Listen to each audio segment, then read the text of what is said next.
Hi everyone and welcome back to the channel. And in today's video, I'm going to show you how you can use Twitter's API to create unlimited content by scraping the tweets that already exist and repurposing them using AI.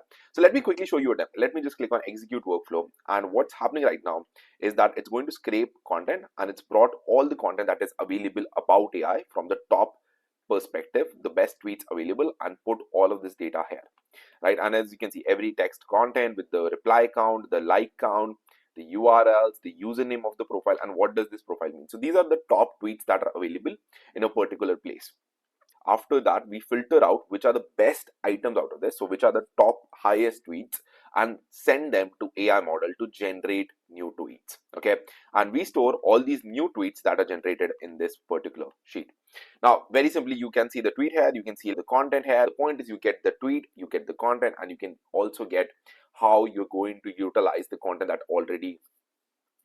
And the best reason to use this is because we are taking the best tweets that are available, sending the best ones, and then converting them to something that we can utilize it. As you can see, these are massive tweets, right? You can use them as required, and also you can change it. So with that in the demo, you can quite literally copy and paste this. I have put this in a JSON format for my own use case. You can completely change this to just bring the tweet there, tweet one, content and community. Okay, so let's get started on how did we build this. Let me walk you through the whole workflow, but in case you want to go ahead and download it right away, the link is available in the description. And if you need help with anything related to n8n or AI, go ahead and book a call with me in the description available. Okay, so first of all, as you can see, this is the most important part of this whole workflow, which is fetching the tweets from Twitter. Now, Twitter has a lot of restrictions in the APIs. We're going to use a platform called TwitterAPI.io. It's one of the best platforms available out there to scrape Twitter. Because getting these tweets, right, getting the top 20 tweets for a specific use case for AI, I'm searching here mostly about AI and getting those tweets. Twitter API has a lot of restrictions. So you can use this particular platform. Just go ahead and log in. And once you're logged in, you will get an API key. Your API key would be listed here. I'm not going to show you mine, but very simply, you can copy your API key from here. Then we also have the documentation for Twitter API. This is great. They have a ton of things, but we're going to use a very specific part of this API, and I'm going to show you how to set it up. If you're doing this for the first time, setting up an API call, it's okay, just follow the process. Okay, so the only thing we're going to use is we're going to use the advanced search option. Now, why advanced search? It allows you to do a couple of good things, which is filter out the tweet. I want specific set of tweets, so this allows you to specify the filters that you have, and you can see how you can filter that and using the query type. Now, if you want to learn more about that, you can go ahead in the documentation and do that. But the only thing we want to do is technically come back here, right? And to build this node, you just have to take a node and select HTTPS, and you have to come here and click on import curl. Now, to import a curl, you see this particular tweet here, you see this particular detail available here. The only thing you have to do is click on copy, and once you copy this, paste this command here. Just click on import and your tweet HTTP request is already ready. The only thing you have to do is come here and copy and paste your API key. Now, is that a good way to do it? No. So we change an option here. We do something called, instead of sending headers, we remove this and we use authentication, right? Because it's the same format of sending the API key as a header, but the point is you can reuse it, and plus it's also a bit more secure rather than sending it directly as a header. Because right now, if I show that to you, all of you guys can technically see my API key, and also if someone else is using this can see my API key. A better option is to technically use an authentication. So what we're going to do is we're going to select generic credential type, right? And in generic auth type, and as you can see, we're going to select header auth. Now, header auth is nothing but just very simply sending the header with an API key. That's it. Send headers, and we put X API key and everything here. In the same format, we are just putting this here. Now, as you can see, I already have an auth, but you are going to create a new one. The way to create that is come here, copy this X API key, this particular value, just paste this in the name, and here you will copy this particular API key that you have. So copy that and you will paste it here. Yes, you can't see the API key, that's the whole point. It's better, it's easy to maintain, and you can share it with other people also, like in your own workspace. But this is how you create a credential for that. I can name it Twitter API demo, right? Once I have that, I'll save this very simply and close this. And now technically my API is ready, but I have done a couple more things in the node here.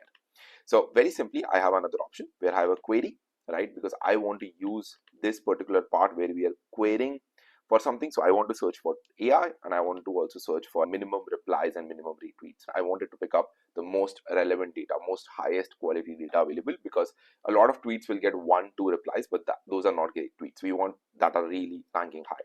So I'm going to use this query and bring that, right? And then send query parameters, switch this on, come to query, and then here you can generate your own value. This is how it looks: minimum favorites 100, minimum replies 50, minimum retweets 10. Now again, you can build it yourself, or you can use a ChatGPT to write this query for you using the docs, right? And another parameter that I'm going to write is query type top. So another filter that it should only be based on the top use cases. Now another thing that you see here is also we can use since time, since what time these tweets should be available. So if I come back here and select 2025 and put, instead of 31st December, I put, let's say 10th April, because again, we want to have some tweets still keep ranking higher from 10th April midnight. You can also do that. And then you should technically click on execute stub, and it should be able to find all the tweets available, right?